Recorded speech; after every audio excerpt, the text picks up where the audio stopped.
అనారోగ్యంతో బాధపడుతున్న పేద ప్రజలకు సీఎం రిలీఫ్ ఫండ్ ద్వారా ఇప్పటి వరకు 2,34,66,367 రూపాయలను 258 మందికి అందజేసినట్లు కాకినాడ రూరల్ ఎమ్మెల్యే పంత నానాజీ తెలిపారు. కాకినాడ గుడారిగుంటలో గల రూరల్ ఎమ్మెల్యే పంత నానాజీ కార్యాలయంలో సీఎం రిలీఫ్ ఫండ్ చెక్కుల పంపిణీ కార్యక్రమం జరిగింది.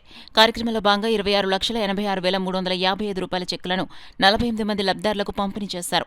ఈ సందర్భంగా పంత నానాజీ మాట్లాడుతూ అనారోగ్యంతో బాధపడుతున్న నిరుపేదలకు సీఎం రిలీఫ్ ఫండ్ ఆర్థిక భరోసా అన్నారు.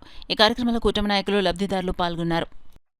దక్కని వాళ్ళకి ఆరోగ్య విషయంలో ముఖ్యమంత్రి రిలీఫ్ ఫండ్, సీఎం వారి యొక్క రిలీఫ్ ఫండ్ ఇస్తా ఉన్నాం.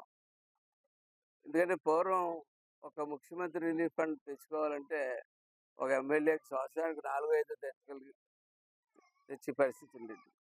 ఈవేళ 2.5 సంవత్సరాలు పూర్తి వచ్చింది. ఈవేళ కాకినాడ రూరల్ కాన్స్టిట్యున్సీలో 346 అప్లికేషన్లు మనం ఇచ్చాం. ఇప్పుడు 255 చెక్కులు రావడం జరిగింది. మొత్తం 2,34,66,365 రూపాయలు సీఎంఓ కార్యాలయం నుంచి మనం తెచ్చుకున్నాం.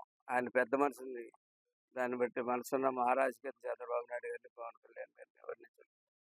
అలాగే సీఎంఓ కార్యాలయంలో ఇంకొక 88 అప్లికేషన్లు పెండింగ్ ఉన్నాయి.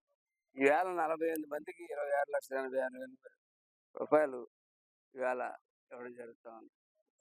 అట్లాగే నేను మరొకసారి చెప్తా ఉన్నాను, ఇందులో వీలైనంత వరకు మేము మా పరిధిలో ఉన్నంత వరకు ఏమైనా ఫేక్ ఉంటే తీసేస్తా ఉన్నాం.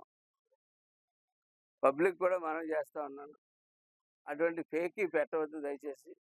ఎందుకంటే నిజంగా అవసరమైన వాళ్ళు దెబ్బతింటారు కాబట్టి దానివల్ల ఫేక్ పెట్టకుండా నిజంగా అవసరమైన వాళ్ళు, నిజంగా వైద్యం చేసుకున్న వాళ్ళు పెట్టవలసిందిగా కోరుతాం. ఎందుకంటే మాకు మధ్య మధ్యలో కొన్ని ఫేక్ తగులుతూ ఉన్నాయి, అటువంటి పెట్టవద్దని చెప్పి దయచేసి కోరుకుంటూ, ఇది 10 మందికి ఉపయోగపడి పథకం కింద దీన్ని 10 రోజుల పాటు నడిచే విధంగా మీరందరూ కూడా ఉంటే మనకు కూడా బాగుంటుందని చెప్పి కోరుకుంటూ, ఈవేళ ఈ 48 మందికి చెక్ డిస్ట్రిబ్యూషన్ చేయబోతాం.